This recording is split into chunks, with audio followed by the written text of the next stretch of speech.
Et on se retrouve en direct sur le plateau de TV Finance. Vous êtes au bon endroit pour tout savoir sur le CAC avec ChronoCAC. On va donc retrouver Mathieu Serron, vous le voyez. Bonjour Mathieu. Bonjour Roselyne. Vous êtes trader et fondateur de Galileo Trading.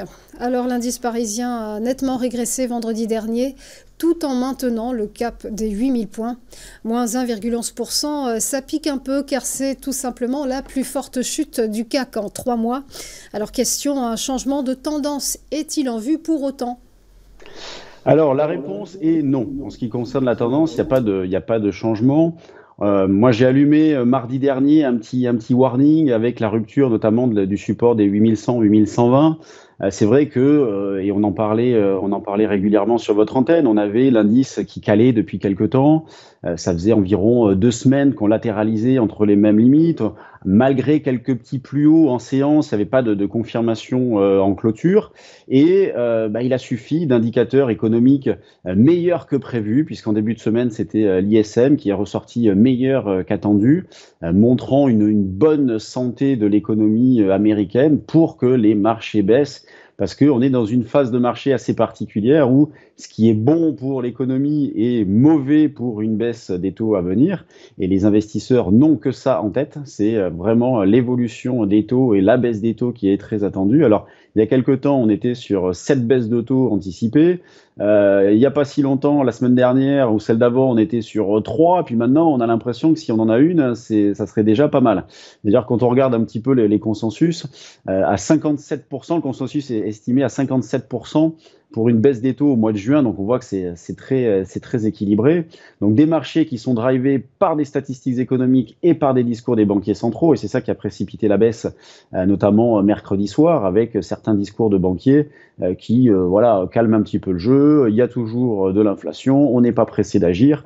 Alors oui, il y a de l'inflation quand on voit, par exemple, le pétrole qui est au plus haut, au plus haut depuis le mois de novembre, me semble-t-il. Il y a plusieurs sources de tension, d'ailleurs, quand on regarde un petit peu à droite à gauche. Vous avez l'or qui est sur un plus haut historique. L'once s'échange à 2350 $. Vous avez sur les crypto-monnaies les volumes qui explosent littéralement.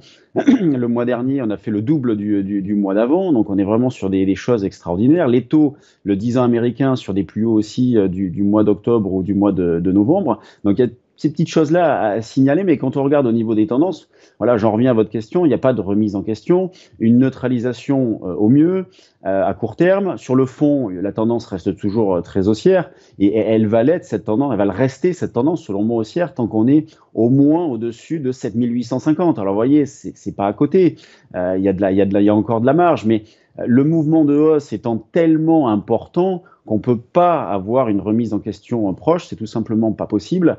Donc il vaut mieux passer par différentes étapes. Moi je neutralise à court terme et je travaille les deux sens, aussi bien l'achat que la vente. À l'achat, je suis prêt à acheter dans la zone des 8135, 8145 pour ce début de séance. À la vente, c'est vers les 8002, on va dire, 8035-45 et proche de 8100 pour vendre un petit peu, 8097 par exemple.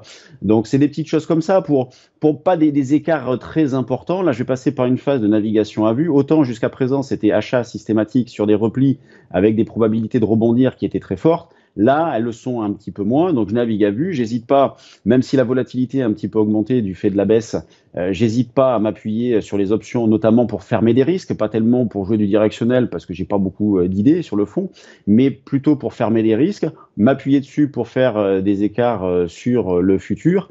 Et on va avoir en fin de semaine, donc déjà jeudi, la BCE, donc ça il faut quand même le signaler, donc il va être scruté de près. Comme je le disais, les tensions sont très fortes au niveau des attentes de baisse des taux et justement, autant aux États-Unis, ça semble repousser, autant en Europe, on pourrait avoir une baisse des taux avant l'été. En tout cas, le consensus va dans ce sens-là. Et puis, on va avoir aussi le retour sur le devant de la scène des entreprises, puisque vendredi, nous aurons des publications d'entreprises américaines, des banques, BlackRock, Citigroup, JP Morgan, Wells Fargo.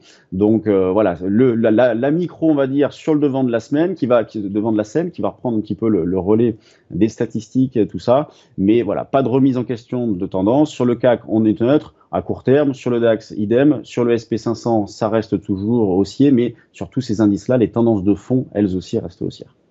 Merci beaucoup Mathieu Serrone pour votre éclairage. Je rappelle que vous êtes trader et fondateur de Galileo Trading. Merci à vous. Merci. On va marquer une nouvelle pause et se retrouver juste après pour le Flash Forex de Benoît Fernandez-Riou. A tout de suite.